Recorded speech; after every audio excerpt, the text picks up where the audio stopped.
자, 오늘 우리가 함께 풀어볼 그림은요, 정말 유명하죠. 라파엘로의 아테네 학당입니다. 이 그림, 역사상 가장 유명하면서도 또 가장 복잡한 그림 중 하나로 꼽히는데요. 그 안에 숨겨진 비밀들을 지금부터 함께 파헤쳐 보겠습니다.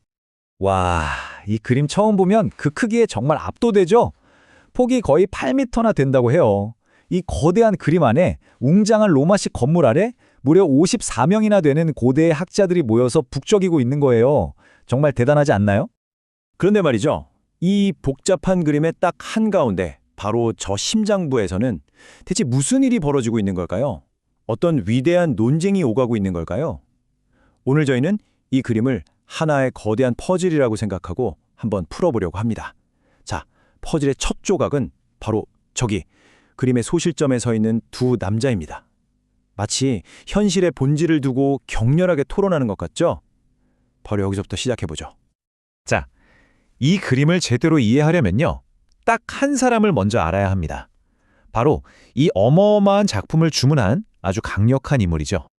바로 교황 율리우스 2세입니다. 이분 정말 대단한 야심가였어요. 당시 로마를 고대 로마 제국의 영광, 그 이상으로 만들어서 기독교 세계의 중심으로 우뚝 세우겠다는 엄청난 비전을 가지고 있었죠. 로마를 세계의 머리, 라틴어로 카푸트 문디로 만들겠다. 그리고 그 야망을 실현할 최고의 무기로 예술을 선택한 겁니다. 예술을 통해 교황의 권위와 신앙의 힘을 온 세상에 보여주려고 했던 거죠. 그래서 당시 로마는요, 그야말로 세계의 천재들이 모여드는 별들의 전쟁터 같았어요. 1506년에는 건축가 브라만테가 성 베드로 대성당 재건축을 시작했고요. 1508년에는 미켈란젤로가 그 유명한 시스티나 성당 천장화를 그리기 시작했죠. 바로 그때 1509년 26살의 젊은 천재 라파엘로가 교황의 부름을 받고 이 거대한 무대에 딱 등장하게 된 겁니다. 라파엘로에게 주어진 첫 번째 미션이 바로 이 서명의 방, 스탄차 델라 세냐라를 꾸미는 거였어요. 여기가 어디냐면 교황의 개인 서재 겸 집무실이었거든요. 그러니까 교황의 지성을 뽐내는 아주 중요한 공간이었던 거죠. 르네상스 인문학의 핵심, 그 네 기둥을 벽화로 그려서 나는 이 모든 학문을 꿰뚫고 있다는 걸 보여주려는 목적이었습니다. 그래서 네 개의 벽에 각각 다른 주제가 그려졌는데요. 인간의 이성을 대표하는 철학, 신에 대한 믿음을 다루는 신학, 그리고 아름다움을 노래하는 시학과 사회 질서를 위한 법학, 이렇게 네 가지였어요. 우리가 오늘 보고 있는 이 아테네 학당이 바로 철학을 상징하는 그림입니다. 근데 재밌는 건 이 그림이 신학을 그린 벽화랑 서로 마주보고 있다는 거예요. 이건 뭐랄까, 이성과 신앙이 서로 대화를 나누는 듯한 그런 구도를 의도한 거죠. 자, 그럼 다시 그림의 중심으로 줌인 해볼까요?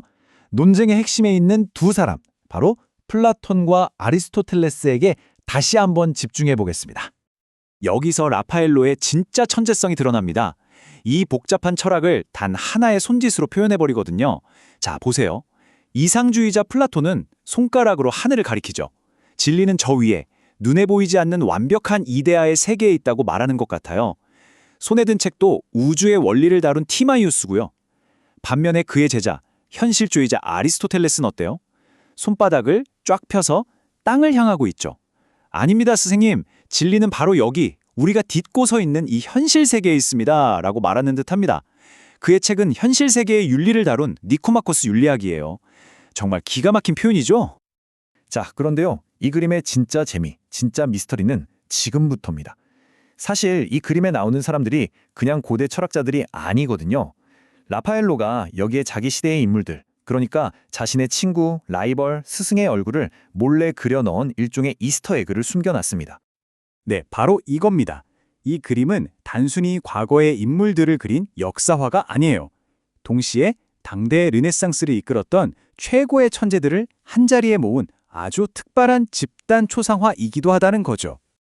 라파엘로가 당대의 거장들에게 보내는 존경의 표시라고 할 수 있겠죠. 자, 한번 볼까요? 지혜로운 스승 플라톤. 이분의 모델은 바로 르네상스 최고의 천재 레오나르도 다빈치입니다. 그리고 저기 계단에 홀로 앉아 고뇌에 빠진 철학자 헤라클레이토스. 누굴까요? 바로 라파엘로의 영원한 라이벌, 괴팍한 성격의 미켈안젤로입니다. 또 저쪽에서 컴파스를 들고 있는 기하학자 유클리드는 성 베드로 대성당을 설계한 건축가 브라만테의 얼굴을 하고 있어요. 정말 재밌죠? 자, 그럼 이런 질문이 생기죠. 이렇게 위대한 인물들 사이에 정작 이 그림을 그린 화가 자신은 어디에 있을까요? 네, 맞습니다. 라파엘로도 이 역사적인 모임에 자기 자리를 슬쩍 끼워 넣었어요. 그림 맨 오른쪽 구석을 한번 보시겠어요? 수많은 인물들 중에 유일하게 검은 모자를 쓴 한 젊은이가 고개를 돌려 우리 쪽을 똑바로 쳐다보고 있습니다. 바로 이 사람이 라파엘로 본인이에요. 마치 500년이라는 시간을 건너뛰어서 우리에게 이 위대한 그림 내가 그렸어 하고 눈을 맞추며 서명을 남기는 것 같지 않나요? 자, 그럼 이제 마지막으로 그림에서 한 발짝 물러나서 전체를 보겠습니다. 이 모든 퍼즐 조각을 맞추고 났을 때 이 아테네 학당이 우리에게 던지는 진짜 메시지는 과연 무엇일까요? 아테네 학당은요, 그냥 멋진 그림 그 이상입니다. 이건 고대부터 당대까지 이어지는 인류의 모든 지혜에 대한 찬가예요. 또 서로 대립하는 것처럼 보였던 고대 철학과 기독교 신학이 사실은 하나로 이어질 수 있다는 걸 보여주는 다리이기도 하고요. 르네상스가 추구했던 균형, 조화, 질서라는 이상을 이보다 더 완벽하게 보여줄 수는 없을 겁니다. 그리고 가장 중요한 점은 이 그림을 통해 예술가가 더 이상 단순한 손재주꾼이 아니라 세상을 움직이는 천재적인 지성인이라는 걸 선언한 작품이라는 거죠. 흔히 예술은 길고 인생은 짧다고 하죠. 이 걸작을 남긴 라파엘로가 안타깝게도 37이라는 너무 젊은 나이에 세상을 떠났거든요. 그의 인생은 짧았지만 그가 남긴 이 예술은 이렇게 500년이 넘는 시간 동안 우리 곁에서 영원히 살아 숨쉬고 있는 거죠. 결국 아테네 학당은 우리에게 이런 말을 하는 것 같아요. 위대한 예술 작품은 그냥 눈으로 보는 게 아니라 그 속에 숨겨진 이야기를 읽어내는 거라고요. 자, 그렇다면 우리가 아직 발견하지 못한 다른 위대한 작품들 속에는 또 어떤 놀라운 이야기들이 우리를 기다리고 있을까요?